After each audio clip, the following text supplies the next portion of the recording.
El pasado 20 de diciembre del 2013, el Poder Ejecutivo Federal publicó el decreto que modifica la Constitución Política Mexicana en materia de energía, con lo cual puso en marcha la reforma estructural del sector, anunciada reiteradamente como objeto prioritario de gobierno.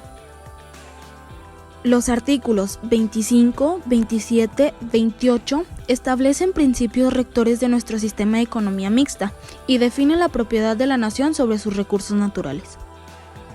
El decreto contiene, además de los cambios a los artículos señalados, puntos transitorios en los que se le fija al Congreso un plazo perentorio para regular las modificaciones constitucionales, el mismo que vence el 20 de abril, con excepción de las ambientales, que se extiende a diciembre. El decreto reduce la propiedad de la nación sobre los hidrocarburos a los que se alojan en el subsuelo. También reduce las áreas estratégicas exclusivas del Estado, las limita solo a la exploración y extracción de hidrocarburos. Quedan liberadas a las fuerzas del mercado las actividades productivas de transformación industrial de los hidrocarburos y la generación de electricidad, excepto las de fuentes nucleares. Que las actividades reservadas en exclusivas al Estado se llevarán a cabo mediante contratos con particulares o con empresas productivas del Estado que se establecerán para ese propósito. La soberanía de la nación sobre los recursos naturales y las actividades reservadas en exclusivas al Estado en favor de los particulares y del gobierno federal, a través de mecanismos de mercado. Los contratos en exploración y extracción de hidrocarburos no limitan los de servicios, los de utilidad o producción compartida y los de licencias. Con la modificación se abre a los particulares el acceso contractual a la riqueza natural del país. El decreto precisa que el propósito de las asignaciones y contratos en la exploración y extracción de hidrocarburos es obtener ingresos para el Estado, a fin de contribuir al desarrollo de largo plazo de la nación. La contratación con los particulares para la prestación del servicio público de transmisión y distribución de electricidad se extiende a prácticamente todo el ámbito de la actividad, esto es, financiamiento, instalación, mantenimiento, gestión, operación y ampliación de la infraestructura.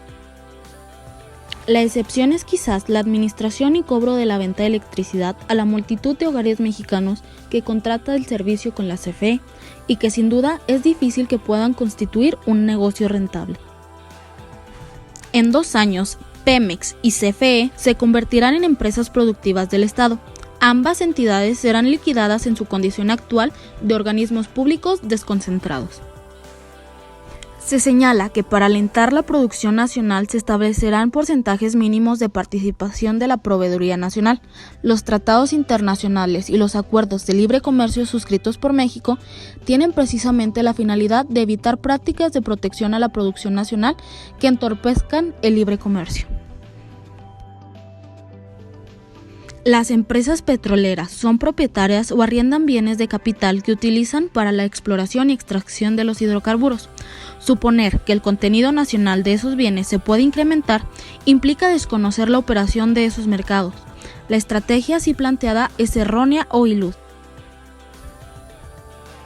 El decreto reitera términos de sustentabilidad, protección al medio ambiente, cambio climático, energías limpias y energías renovables. Pero el propósito de los cambios constitucionales es afianzar los combustibles fósiles en la matriz energética, recuperar el terreno perdido de los hidrocarburos en la oferta nacional de energía y alejarse de las fuentes distintas a las fósiles. Se dispondrá del marco jurídico para crear un órgano autónomo desconcentrado de la Secretaría de Medio Ambiente y Recursos Naturales, la Agencia Nacional de Seguridad Industrial y de Protección al Medio Ambiente del sector de hidrocarburos.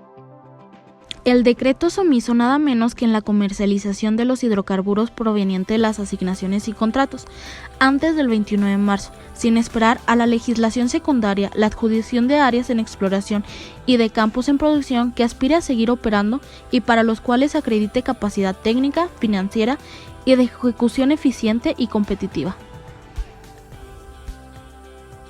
La reforma energética, en vez de corregir las insuficiencias, desviaciones y problemas institucionales que el propio Estado ha permitido o propiciado, tanto en los hidrocarburos como en la electricidad, opta por abdicar sus facultades con las expectativas de que actores privados nacionales y extranjeros que operan en los mercados, especialmente las empresas extranjeras, suplan las inconveniencias del Estado.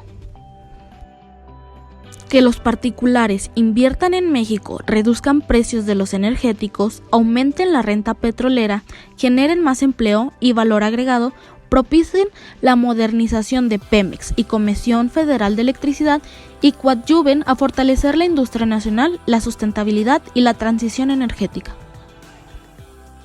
Es momento de entrar en razón, de aprovechar esa remoción y promover el debate, la participación pública, la consulta y la participación ciudadana, para que la nación defina qué hacer con su patrimonio natural no renovable, con sus fuentes de energía, con sus instituciones y con la definición